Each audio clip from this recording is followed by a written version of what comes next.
And dump, इस term को आप अच्छे से समझ लीजिए। अगर आप अपने पैसे को कहीं भी इन्वेस्ट कर रहे हैं तो आप अपने पैसे को मल्टीप्लाई करना चाहते हैं। क्यों? क्योंकि आप भी जानते हैं कि बैंक में रखा हुआ पैसा या घर में रखा हुआ पैसा आपका इन्फ्लेशन जितना है उसको बीट नहीं करने वाला है। सेविंग अकाउंट पे उतना इंटरेस्ट नहीं मिलने वाला है। घर में रखेंगे तो जितना महंगाई दर हर साल बढ़ेगा उतना परसेंटेज से उसका जो है वैल्यू घटते चला जाएगा। तो हम सभी लोग आज के डेट में इंटरनेट के जमाने में स्मार्ट बन चुके हैं और कोशिश करते हैं कि कहीं ना कहीं पैसे को इन्वेस्ट कर दें। और जब इन्वेस्ट करने चलते हैं तो वहां पे आपको जो है बहुत तरीके मिलते हैं जहां जहां इन्वेस्ट कर सकते हैं, जिसमें से सबसे ज्यादा पॉपुलर आ गया है शेयर मार्केट और दूसरा पॉपुलर टर्म है जो कि क्रिप्टो करेंसी है, जहां पे लोग जो है इन्वेस्ट कर रहे हैं। और ये दोनों जगह जो है बहुत ही ज्यादा पंप एंड डंप का खेल होते रहता है, जबकि पंप एंड डंप करना अपने देश में इलीगल प्रैक्टिस माना जाता है और अगर यह प्रूफ हो जाता है तो उस पर जुर्माना भी है।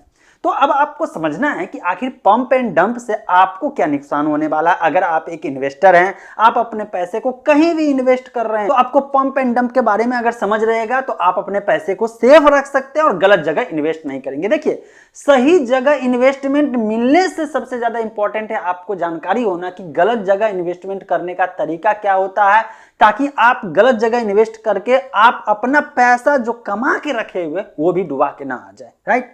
तो चलिए, पंप एंड डंप का मतलब है, समझ से ही आ रहा है कि नाम से कि पंप करना, मतलब कि पंप करते रहिए और एक जो है टाइम पीरियड के बाद, एक थ्रेशोल्ड के बाद जो है वहां पे डंप कर देना, मतलब कि नीचे का एक गिर जाना। तो शेयर मार्केट या क्रिप्टो करेंसी या दुनिया के किसी भी इन्वेस्टमेंट में जो है पंप एंड डंप होता है। तो इसमें खेल कैसे होता है और क्यों इसको गलत माना गया है सो समझ लेते हैं। तो मान लीजिए कि आप क्रिप्टो करेंसी का एग्जांपल लेते हैं, क्योंकि आजकल क्रिप्टो करेंसी की दुनिया में लोग जो है पैसा सबसे ज्यादा इन्वेस्ट कर रहे हैं, नए नए टोकन आ रहे हैं, नए नए कॉइन आ रहे हैं, लोगों को ज्यादा से ज्यादा प्रॉफिट दे रहा है और उनको मालूम ही नहीं होता है कि पंप एंड डंप क्या होता है और कहीं उसके साथ ये खेल ना हो जाए, पैसा ना डूब जाए। रिसेंटली एसटीए टोकन के साथ हुआ और भी आने वाले समय में टोकन है, कॉइन है, उसमें भी होने वाला है और इससे पहले भी हो रहा था। लोग जो समझदार थे वहां से निकल जाते थे, जो समझदार नहीं या उनको जानकारी नहीं मिला वो फंस जाते थे, उसी का पैसा फंस जाता था। ठीक है? तो अगर क्रिप्टो करेंसी का एग्जांपल लेते हैं तो यहाँ पे होता क्या है कि हम सभी लोग पैसा क्रिप्टो करेंसी में इसलिए लगाते हैं ताकि हमारा पैसा जो है मल्टीप्लाई हो करके जो है ग्रो करे और बाद में जरूरत के हिसाब से जब पैसा ग्रो हो जाए तो हम वहां से निकाल लें, है ना। और इसी में खेल क्या कर देता है कि कुछ लोग जो होते हैं, कुछ ग्रुप कह लीजिए या कह सकते हैं कोई पार्टिकुलर जो है एजेंसी कह लीजिए, ये सब क्या करते हैं कि अपना जो आर्टिफिशियल तरीके से प्राइस को जो है बढ़ाते हैं। मतलब कि प्राइस का रेट, मतलब कि जो भी क्रिप्टो करेंसी हो गया या अगर शेयर मार्केट में स्टॉक की बात हो गया तो उसका प्राइस बढ़ाते हैं। कैसे? उसमें अपना पैसा लगा लगा करके। जैसे देखिए, आजकल शेयर मार्केट हो गया, क्रिप्टो करेंसी हो गया, ये जो रेट देखते हैं तो जितना डिमांड एंड सप्लाई का खेल होता है उसके अनुसार से रेट बढ़ता रहता है।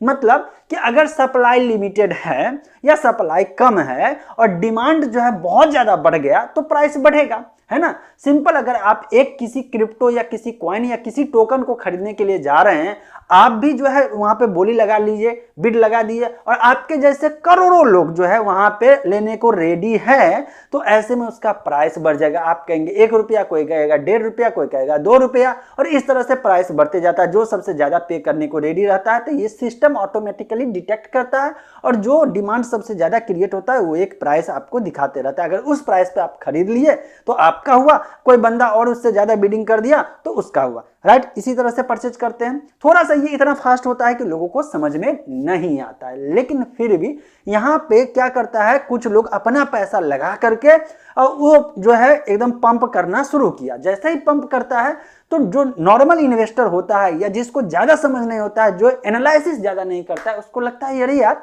ये शेयर या ये क्रिप्टो करेंसी या ये टोकन का प्राइस बढ़ रहा है।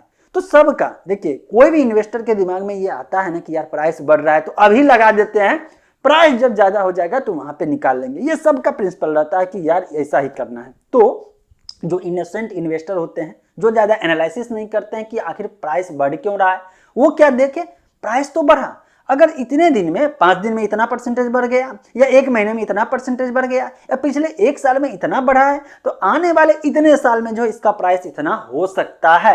जबकि वो आर्टिफिशियल तरीके से कोई बंदा अपना पैसा या पूंजी लगा करके उसका प्राइस बढ़ा रहा है, डिमांड क्रिएट कर रहा है फर्जी तरीके से। मतलब ये पंप कर रहा है, अपना पैसा लगा लगा पंप करा करा के हाइट पे बढ़ा रहा है। ठीक, अब क्या हुआ, अब जितने भी इन्वेस्टर बाहरी हैं उसको लगा प्राइस बढ़ेगा, अब वो भी आ गए इस गेम में, कूद गए। अब बीच में आके अब वो खरीदना शुरू कर दिए। तो देखिए पहले क्या था, कोई एक बंदा या एक ग्रुप या एजेंसी अपना पैसा से बढ़ा रहा था।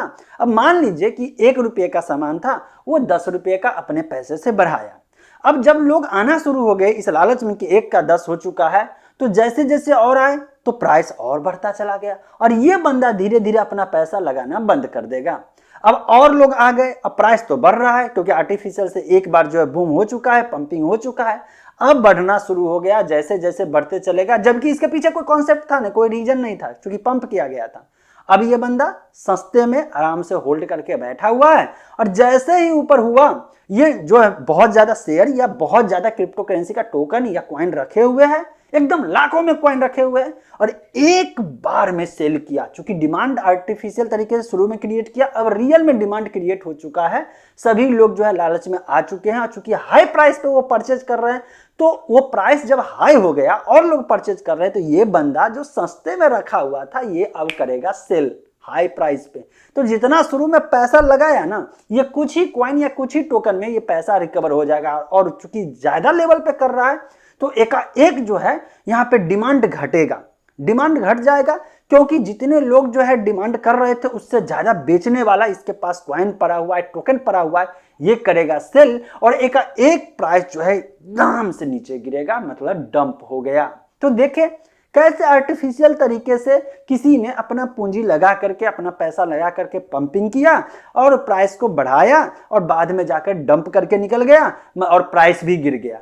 अब जो बंदा, जैसे टोकन की बात करते हैं, यहाँ पे एसटीए टोकन की बात करते हैं, कुछ लोग गाली भी देंगे यार बार बार एसटीए का एग्जांपल क्यों देते हैं, क्योंकि मुझे मीटिंग में यही वाले बुला के ले गए थे और मैं अच्छे से पहले उसका सुना था, अच्छे से समझा, इसीलिए मैं उसका एग्जांपल लेता हूँ। ठीक, तो यहाँ पे प्राइस जैसे है $3 तक चला गया, कुछ लोग कहते थे 200 रुपये, मान लीजिए अब 200 रुपये में जो बंदा खरीदा, जो बंदा 200 रुपये पर टोकन एसटीए वाला खरीदा, आज उसका रेट अगर 2 रुपया 3 रुपया पड़ गया है, अब बताइए कि उस बंदे के साथ क्या फील हो रहा होगा। सब लोग तो निकल गए, जो अर्ली इन्वेस्टर होगा या जिसके पास बहुत ज्यादा टोकन होगा वो तो समझ गया कि क्या होने वाला है, वो अपना बेच लिया और मार्केट में क्या फैला दिया कि अरे यार प्राइस ये रीजन के कारण हुआ है, बस कुछ दिन बाद हो जाएगा, वो अपना बेच के निकल चुका है।